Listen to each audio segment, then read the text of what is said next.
believe there is a spy aboard. Should we delay the missile launch on London? For better or worse, the Wolfenstein series has certainly had very many notable entries to it. Wolfenstein 3D being the grandfather of first-person shooters, at least in a more mainstream sense, Return to Castle Wolfenstein is heavily praised for its accomplishments, and Wolfenstein 2 is kind of a backslide in my opinion. Of course, there is one game that not a lot of people seem to want to talk about, and that is Wolfenstein that released in 2009. Now, it follows that annoying trend that some games seem to want to have of naming themselves the franchise without any subtitles or even a number behind it, so for the sake of simplicity, let's just call it Wolfenstein 2009. This is my review of that game. Wolfenstein 2009 was made by Raven Software, the creators of Heretic and Hexen, and who would later go on to develop some of the Call of Duty games. The latter is particularly noteworthy because the game clearly has some Call of Duty influence in it. Rather than a numbered amount of health like in previous or even later games, it has a Call of Duty styled health system where the screen just gets increasingly blighted until you die. Naturally, staying out of sight allows your health to regenerate. Another feature that has some Call of Duty roots is the fact that you have a limited sprint mechanic, and you also even have a full-on iron sight system for shooting enemies with. While some would argue that these things can seem detrimental to a classic Wolfenstein experience, they thankfully don't get in the way for me.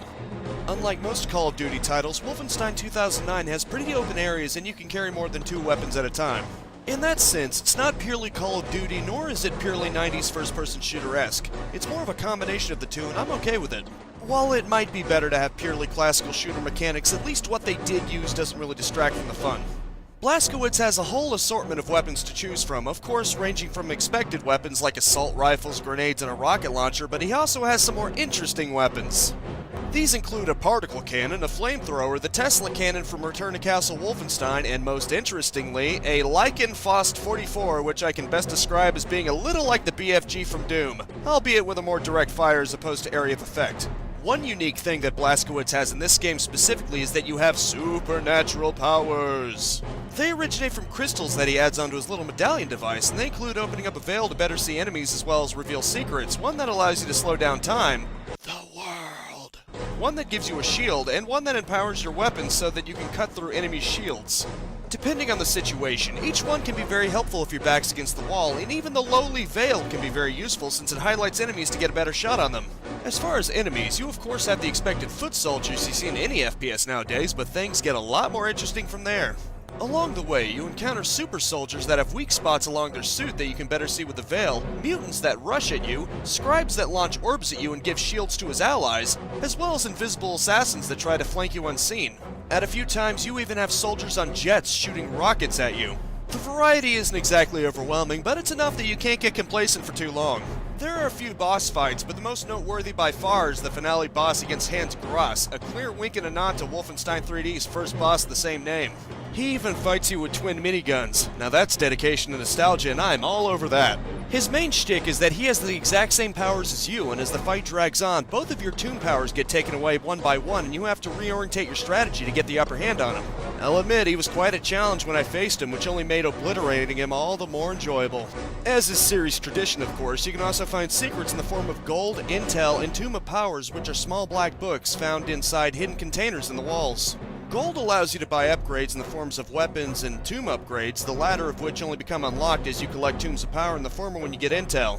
While your mileage may vary on whether or not upgrades add or just get in the way, I had no problem with them and rarely found myself required to get upgrades, although I did make an effort to later on in my playthrough. All in all, the gameplay is very solid and very enjoyable. Some Call of Duty-esque mechanics and some hub repetition stand as minor blemishes that prevent it from being truly perfect, but it's nothing you can't adapt to, especially with some good old-fashioned superpower abuse. The main story of this game would seem to be a direct sequel to Return to Castle Wolfenstein, since you face off against the infamous Death Head from that game. He escaped your grasp in Return to Castle Wolfenstein, and it seems he hasn't stopped wreaking havoc, although it seems he's gained a big appreciation for the supernatural since we last saw him. The game starts out in a pretty badass fashion, with Blazkowicz infiltrating a boat and ends up using the medallion he acquires from a general to get the upper hand when he's found out. After he leaves and blows the ship straight to hell, the opening seems to take a story structure similar to Return to Castle Wolfenstein, where officials from OSA send Blazkowicz in to get the job done. Although they only seem to appear in the beginning, possibly to further tie this game in with the Return to Castle Wolfenstein. After making his way into town, he has to find an underground resistance group known as the Crossay Circle. Along the way, he makes his way through a train station and some kind of substance detonates, causing gravity to become all kinds of screwed up. This kind of thing is never really seen again except for possibly the Black Sun dimension itself, but it's a pretty cool way to establish that this kind of power isn't one to be trifled with. Whatever those patsies are attempting to do, it's very clear that you have to take it seriously. After making his way into their hideout, Blazkowicz meets a former schoolteacher known as Caroline. She would later go on in the series to provide a fairly major role, but for now she's just a leader of the rebellions who was untrustworthy of Blazkowicz, at least at first. It's kind of funny how Blazkowicz is set up to be some dominating force that anyone with half a brain would be begging to get on their side, and yet he still keeps having to prove himself to strangers.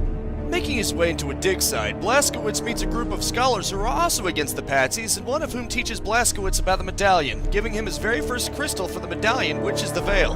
Blazkowicz goes on to confront General Zeta, whom the Veil reveals seems to be just some sort of meat puppet for his true form, a big, disgusting monster. Along the way, Blazkowicz makes his way through a variety of environments, from a farm to an underground cave and to a hospital. Along the way, Blazkowicz also acquires the Mire and then the Shield respectively. It's there in the hospital that he first encounters the Veil Assassin, annoying stealth enemies that zip around invisibly trying to flank you. The Mire's time slow ability is very useful to have there. Blazkowicz also faces off against a charging boss, and it's here that he sees the Black Shadow dimension for the first time. It's also here where Blazkowicz acquires the crystal for Empower, which allows you to shoot through enemy shields. At one point, Caroline is actually captured and Blazkowicz is forced to try to get her back by storming a castle, an environment he is all too familiar with given the previous games. It is here where Blazkowicz runs into Death's Headed Gross, where Caroline is shot and presumably left for dead. Blazkowicz must fight a very bloated Veil Queen and make his way back out. Once he's out, he's informed that Death's Head is working on a super weapon from a Zeppelin floating up above, so naturally it's up to him to stop the weapon before it goes all doomsday on the city below. Making his way onto an airplane runway, though not without some difficulties, Blazkowicz gets onto the Zeppelin and more or less destroys it while also dumping the airplanes to prevent their escape. It's there that he learns that a character from the Resistance, Alexandrov, was actually a mole for the Patsies, who was executed at the order of Death's Head for his troubles. In case it wasn't obvious by now, this is a group you really don't want to be making deals with, never make deals with the devil, folks. After Gross and Death's Head disappear through the portal, Blazkowicz must stop them, being confronted by Hans Gross. After a big fight ensues where he systematically shoves his crystals into Gross's crystals to make them both worthless and killing Gross in the process, Blazkowicz then escapes. Although he isn't able to catch up with Death's Head, and yet again he lives to once again be a big fat thorn in his side. One interesting thing to note is that the game uses the Doom 3/Metroid Prime method of giving depth to the story in the form of logs. That intel you collect isn't just for unlocking upgrades after all, many of them actually contain journal entries that are actually fully voiced. Some of them can help expand upon the finer details of the plot, and others are simply amusing to listen to.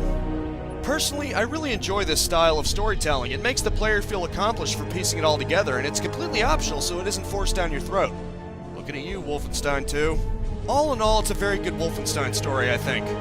Personally, I think Machine Games really goes a tad too far in trying to make it a sap story, and later especially seems to be more interested in pushing a certain mindset than trying to tell a compelling story. Wolfenstein 2009 would seem to be the last entry in the series, at least so far, where Blazkowicz is a full-on action hero rather than being bleak and downcast.